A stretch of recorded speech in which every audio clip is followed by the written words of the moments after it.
I am your host, FatDag. You're listening to WhysAdvice. My weight loss journey failed when I focused on how. It wasn't until I switched my focus to why that I truly transformed myself. Join the show on the web at FatDag.com and follow along on Facebook, Twitter, and Instagram, all at WhysAdvice. Send in your comments, your questions, your celebrations. I'll include them as part of the show. But before we dive in, remember, when you're out of points, stop eating points. Hey, I'm honored to be your wingman as we walk through this journey together because I believe in you. Welcome to episode 108 of WhysAdvice, and I got a good show for you tonight. It's going to be a roller coaster of a ride. I want you to stay tuned for the whole thing because I'm really going to run you through the entire range of emotion tonight. I want to open with a quick message that I got just before the show from Denise. Denise was asking me some questions about she has an engagement tomorrow where she has to spend the entire day at the hospital with a friend as her friend's husband goes through some operations and some procedures. So she's going to spend the entire day at the hospital. And her question is, well, I need to hit my meeting this week, and the meeting is going to fall right in the middle of when I'm supposed to be a support network for a friend in the hospital. What is it that I do? And there's no right answer to this question. And so the first thing I said, what is it that you would want to do? What would you want if that was in your scenario was reversed? Would you want your friend to go or not go? So always start with that. But the thing we got to know about this journey is I want you to stay completely focused. I want you to be more disciplined than ever. I want you to make sure that every decision you make towards you reaching your goal so that you stay on plan, you stay on track. But I also want you to balance your life and make sure you're getting in the other things that are important as well. And so if you do that, that is where we have to then take a moment and say, hey, wait a minute, I know I need to get to a meeting this week. I know it's important. But if for just a brief moment, can I take a pause and can I be a support network? And your friend, you may find your friend's going to say to you, you know what, it's just 30 minutes. Go weigh in and get it done. So Denise, the fact that I'm super proud of you for the fact that you even had you're trying to balance this into your life, but you're going to know in the moment tomorrow, you're going to know if it's appropriate to skip away for a little bit or not. That's when you make the decision. You can certainly make the plan, but I want you to be flexible and read the scenario as it's happening and adjust from there, knowing that your friendship above all else is what you need to focus on, and that's the reason you're there, and take care of everyone in your life who needs you throughout the point, knowing that you're already taking care of you. Taking care of you is the first priority. You've taken care of you by asking yourself the question and having the conversation. That is the part that took care of you. You can still decide to do the other piece, and that's still working towards your plan. We will be here as your accountability team. We will always provide that accountability and that network and that support for you to be here. So thank you for even asking the question. I think you'll know tomorrow what your answer ends up being. This email comes in from Julie, and Julie writes in, and she says, hi, Mike. I joined Weight Watchers in March after losing 30 pounds on isogenics. Even though I was very successful on that program the first few months, I knew I couldn't drink shakes forever. I would need to live in the real world, which meant I need to learn how to eat. I recently found your social media pages, and I'm listening to all of your podcasts as I travel in the car. I'm in the early podcasts, and you have mentioned a couple times how food and grief and mentioned a couple times about food and grief and how I felt compelled to send you this email. You see, my 25-year-old daughter, my 3-year-old and 2-year-old grandsons, and she was 5 months pregnant, died on a Texas highway, July 30th, 2012. It was 5 years ago, and I say 5 years, and it seems like yesterday when my life changed forever. And yet, it also seems so long ago. For the first 2 years after they died, I felt like I was beat with a baseball bat. Every single day. Don't let anyone tell you there isn't physical pain in grief. My self-care involved getting out of bed and trying to keep putting one foot in front of the other. You see, I understood what you meant when you said, do your best.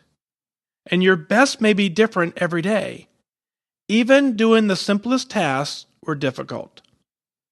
Some days it was a challenge to do the basic daily living items. So needless to say, my weight ballooned. I have struggled with my weight off and on in my adult life, but this time it was worse, and I was clearly medicating the pain with food. I had also not been to a doctor, a dentist, in over 2 years. I guess part of me was fearful of what they were going to tell me. But I faced that fear starting in January, and I've caught up on all my vision, my dental, and my medical. By the grace of God, all is well, except for my cholesterol that she wants me to reduce. I told her I didn't want any medication, which has furthered my why for weight loss, and therefore I'm more focused and determined. Fast forward 5 years, and needless to say, with lots of healing, I've found that grief and joy can coexist in my heart simultaneously. And I have also realized that this grief, which is my loving them and missing them, will never go away. And nor do I want it to, because I do love them and I miss them. Our society tells us to move on and all those other platitudes, but I've realized that until I am rejoined with them and Jesus in heaven, it's okay that there is this scar, this tender place that holds them dear as I carry their legacy forward. Intertwined in how I live my life, this legacy that lives on in how I live the remainder of my days is my why. So here I am, and my current weight loss is 43 pounds, 13 pounds since joining Weight Watchers. I'm an online-only member and seriously consider going to Weight Watcher meetings after listening to your podcast. I have 70 pounds to go, and I am what they say, a turtle, but I do believe you when you say just to stay focused and don't give up, and I will get there. I now have 3 grandbabies from my other 2 daughters under the age of 2, and they are also a big part of my why. I turn 60 next year, and I want to be in the best health possible. I just wanted to let you know how close to home some of your messages are. Julie.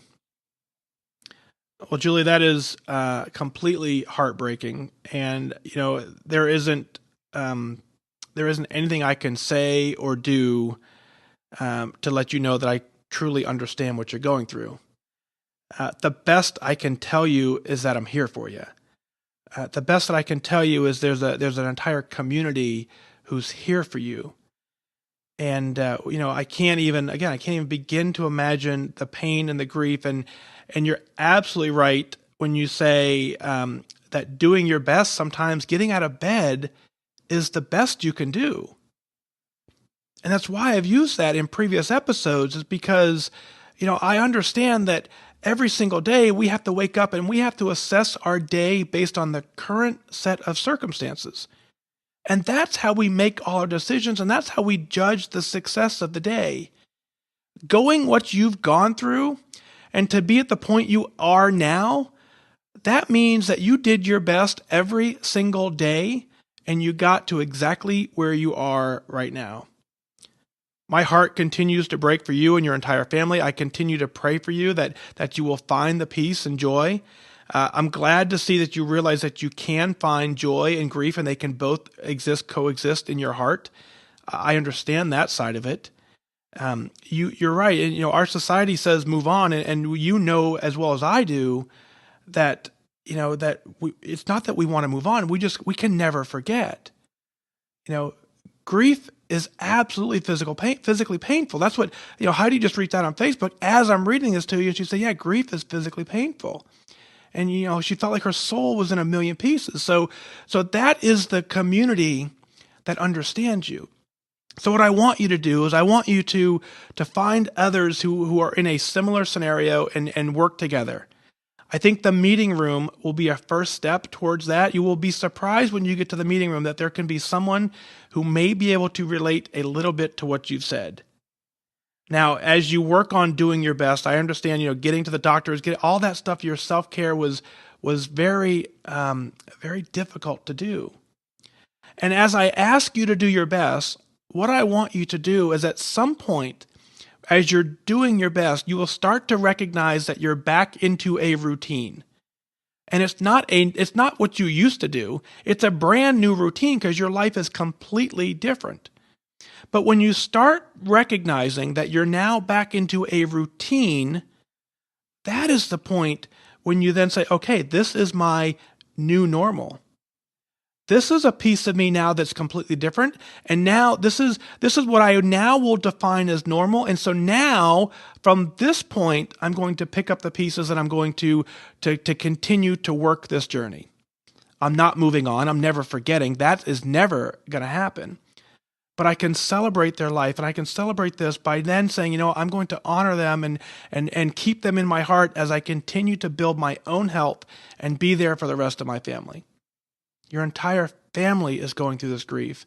And as you work on your health and you work on the things that are important to you, that continues to aid in the healing process. So a big, big hug from the Connect community, a big hug from everyone who listens to this podcast. I know right now that's going on.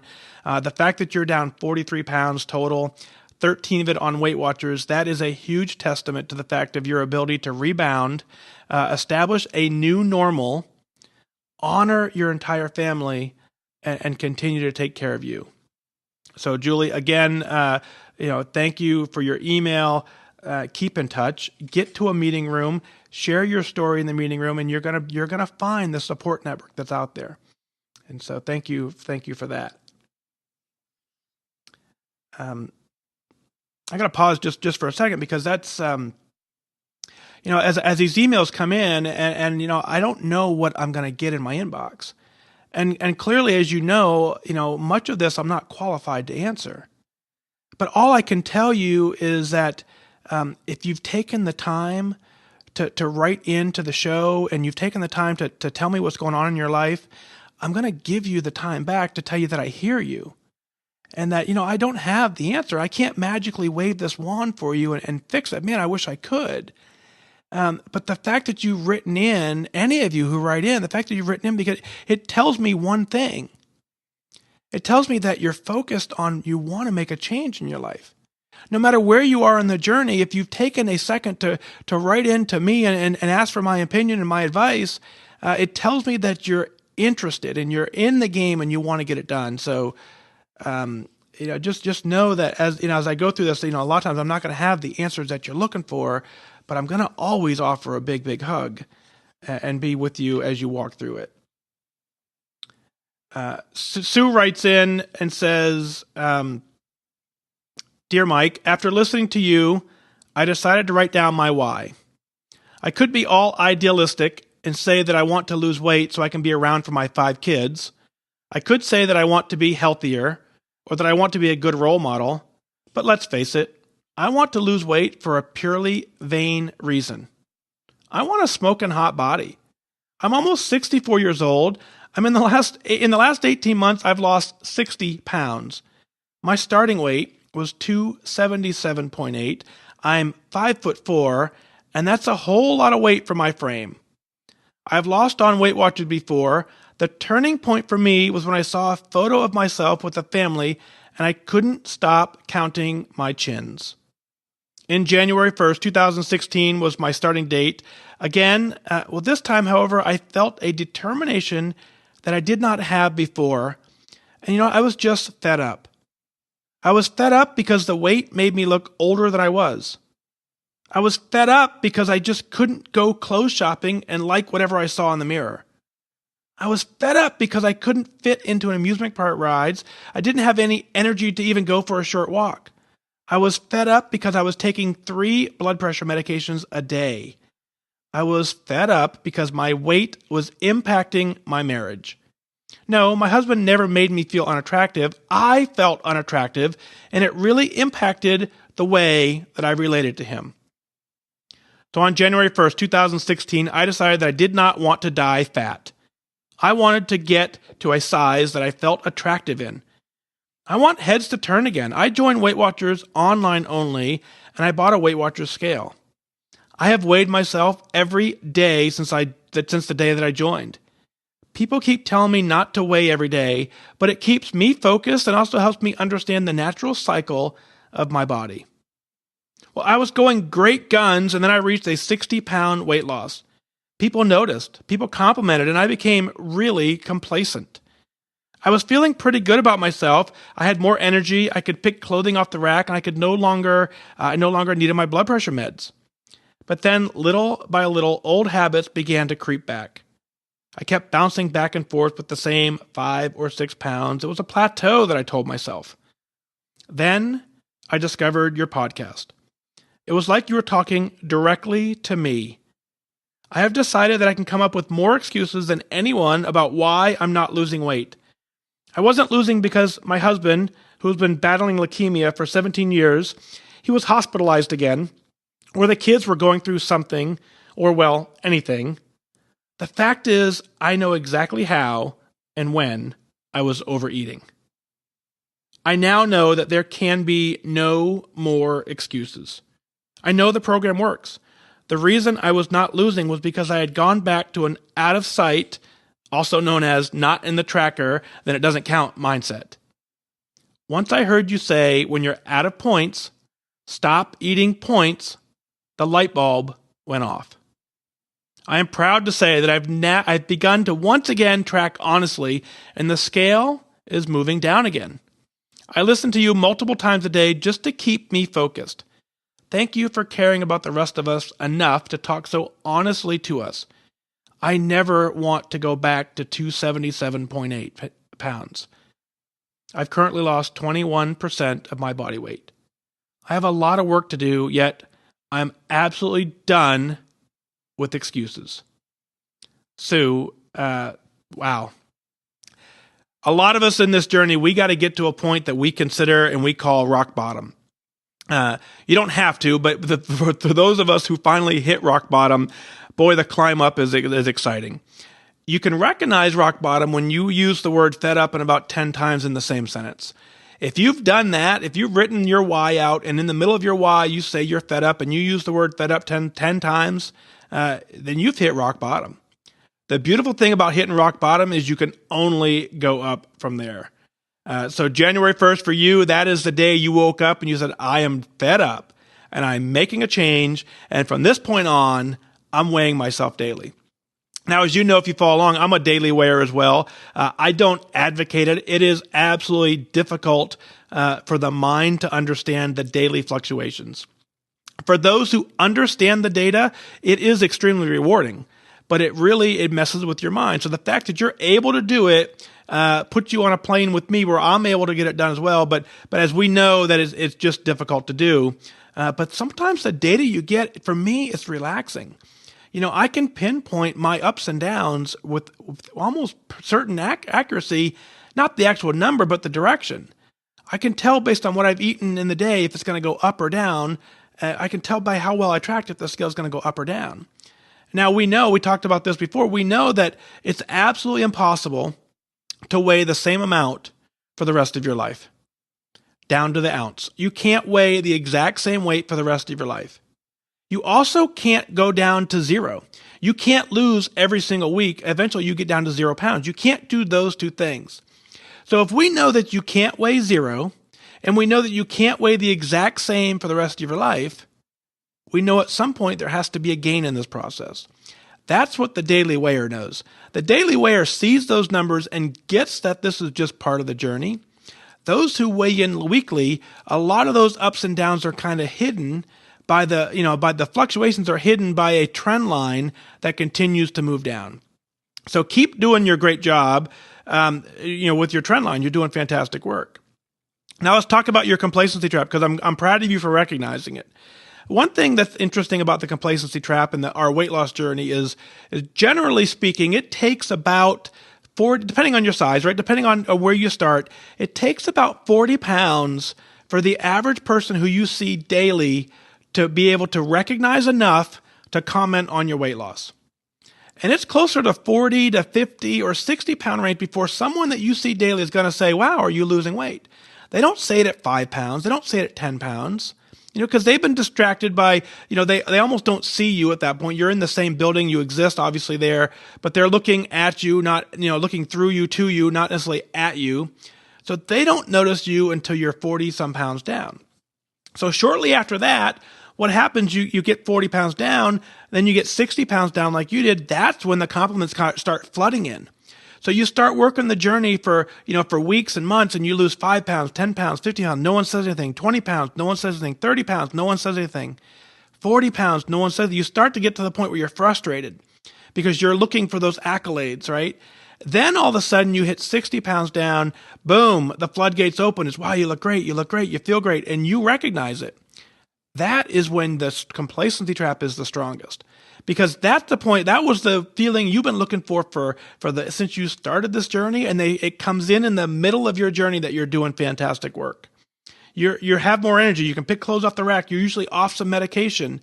All of that happens, but you're not at your goal weight.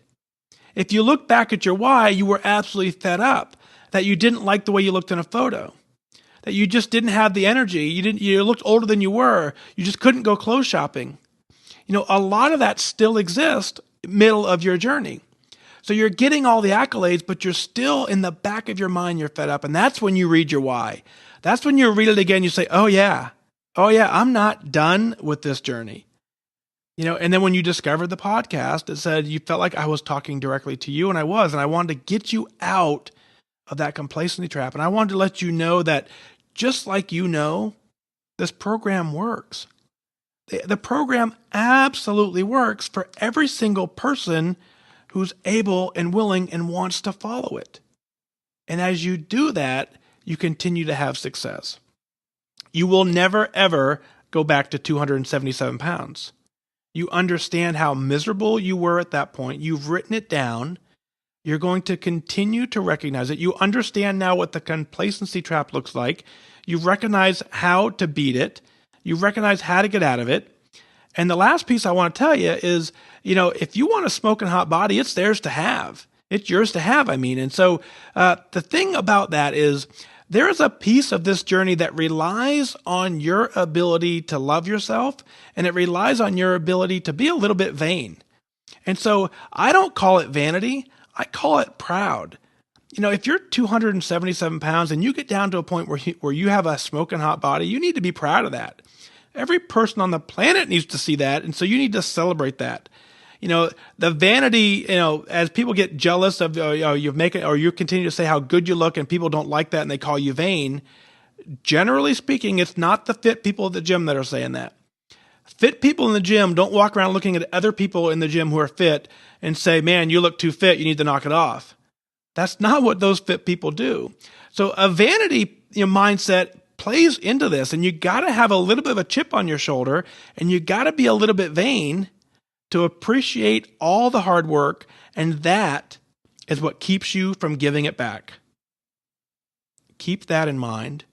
Sue, go get it. And when you get there, I want you to write in, and I want you to tell me about it. And I want you to send in a picture, right? Tina writes in and says, good day, Mike.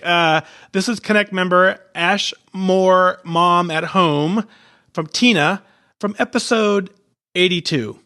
And I just wanted to give you an update.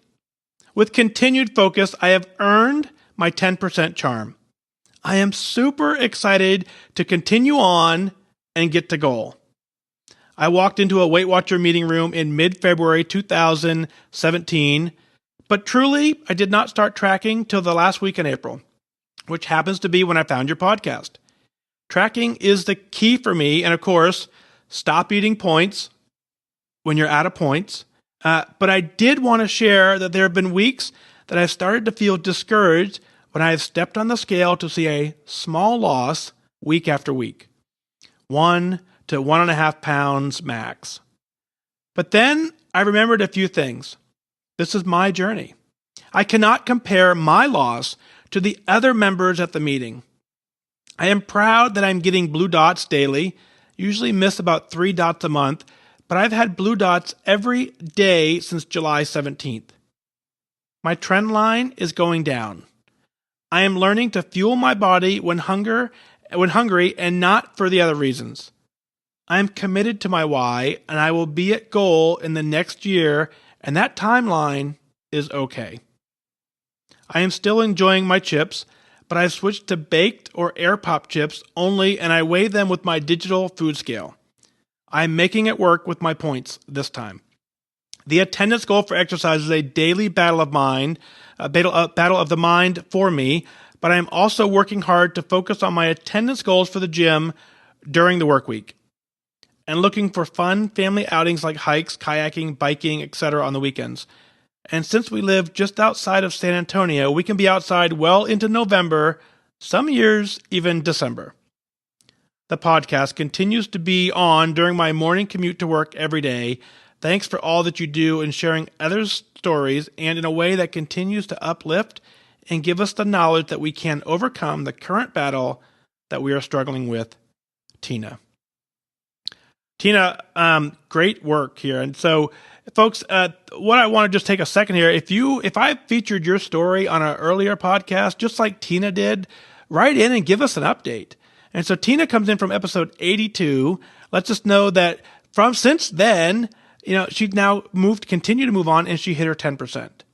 So I'm sure I don't remember the episode exactly. I'll go back and listen to it after the show, and I want you to as well. So you listen to episode 82. I'm probably told her to continue to press on and get to 10%. And if you hit 10%, you can get to goal. And now she's well on her way to get to goal, because when you hit that 10%, it's absolutely proof that you know how to work the plan. It's proof that the plan works, and it's proof that you personally know how to put all the pieces together to make it.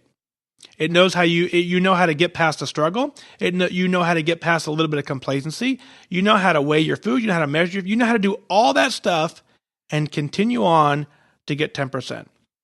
Now, Tina, I'm going to beat you up just a little bit for a second, because in your email, you talk about your small loss week after week. And for you said the small loss is 1 to 1.5 pounds max. Do the math on this. 1 pound a week is 52 pounds a year. 1.5 pounds a week is 78 pounds a year. You can't find too many people on the planet that are going to be disappointed with that number. So you're doing fantastic work. Take the mindset, refocus on all that is going right in your life at this point. You just hit 10%. You didn't lose that on accident. You were focused, you were disciplined, you persevered, you got it done. You're clearly on your way to goal. As you make healthy choices, as you live a healthy lifestyle, as you get out and work more and work in the yard or do some activity, whatever it is that you're doing, you're rewarding your body with healthy activity and you're feeding it properly, and the weight will just at that point will take care of itself. Don't worry about the timeline. Don't worry about the weekly number. Worry about the trend line. Continue focusing on. Keep doing that. I want you to be on the lookout for this piece. And so in your middle of the paragraph, you said you're still enjoying your chip, but you switched to bake or air pop chips. I want you to just be open to this as a concept. I'm not telling you to make any changes. I'm just telling you to be open to this as a mindset. As you continue to work your plan, at some point you may start to the point where you're going to start losing some points. This is an easy way to give up some points. One of the questions I ask is, would I rather have 4 points of potato chips or rather have dinner? I can have a really good dinner sometimes for 4 points if I'm running low. I can get something really yummy for 4 points. And so I'm not going to waste those 4 points on a handful of potato chips that provide no fulfilling nutritional value to me. Now, if you enjoy them, the plan says you can have whatever you want. I want you to be open to the notion that someday whatever you want may not be the chips. Tina, continue on. Thanks for the update. We'll look for another update for you when you hit goal. Next up says, Dear Mike, this is Raffaella from Northern California, also known as Chicken Little 740 on Connect. Today, I finally stepped on the scale for the last time in a weight loss mode, and the feeling is indescribable. Just as you said, it is a powerful feeling. I first tried Weight Watchers in 2003. I never made it to goal. In 2012, same thing. But this time around, I made it.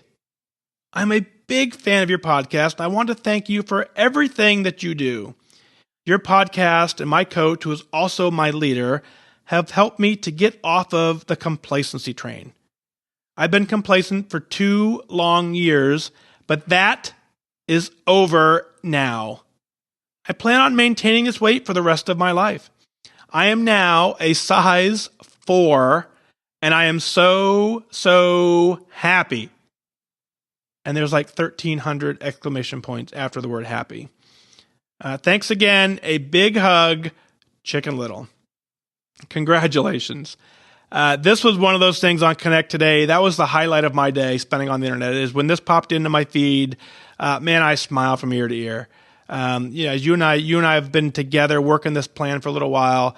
The piece I didn't know about your journey is that you've been battling this complacency thing for a couple of years. I didn't pick up on that until just now in the email. Being complacent is frustrating, right? And so if you're on a complacency train and you're living in that realm where for just 2 years you're tracking, you're not tracking, and you're just that close to goal, but you're just not getting it done, it's absolutely frustrating. It's frustrating when you get there. And so when you finally broke out of this and you said, hey, I am just pushing forward, I'm going to get it done. And you got to a point where you, just like you said, you hopped on the scale for the very last time in a weight loss mode. That's goal. I can see it in your email. You feel incredible. I saw all your posts on Connect. I can tell that this feeling is like no other feeling you've ever expressed or felt. Congratulations. A huge round of applause, a huge big hug back to you. I am so proud of you. Size 4? Really? Size 4? Come on, that does not happen by accident. You can't be in a size 4 anything unless you understand what it is you're after, you understand what it is you're going for, and you make the conscious decision daily to stay in that mindset and to stay healthy and to stay fit. Keep up the amazing work. Let's get you to lifetime. Amazing stuff. Just before the show, Facebook, Robin wrote in, said, I am down 53 pounds. Boom. And so there she goes. Just like that, 53 pounds. You don't lose 53 pounds by accident. Robin, congratulations. Thanks for being here on Facebook to catch up with us. If you've lost 53 pounds, you can do whatever it is you want. Everything in your weight loss journey is possible if you've lost 53 pounds. The good news is everything in your weight loss journey is possible if you've lost 10 pounds. If you have deliberately focused your way down to a 10-pound weight loss, you can get to where Robin is with a 53-pound weight loss, and at that point, you can get to where Chicken Little is, and you can hit your goal. It's all possible. It's all possible when you stay focused, and you stay disciplined, and you decide every single day that this is what you want more than anything else. And when you get there, I want to celebrate with you. So what is it that you're celebrating? Let's share it on the air. Go to FatDag.com. Click on Listen Now. Send in your celebrations, your comments, and your questions. I'll work them in as part of the show. And I really want you to email in your celebrations because I want you to be proud of what you're doing. You absolutely need to be proud of what you're doing. You're doing hard work. You're getting it done. As a community, we're getting it done. We are changing lives, and we are better together because of it. Well, that's going to do it for this time. Remember that losing weight and getting healthy has nothing to do with luck. You have to remain disciplined and focused. Set your sights on your goal and go after it. I wish you good focus.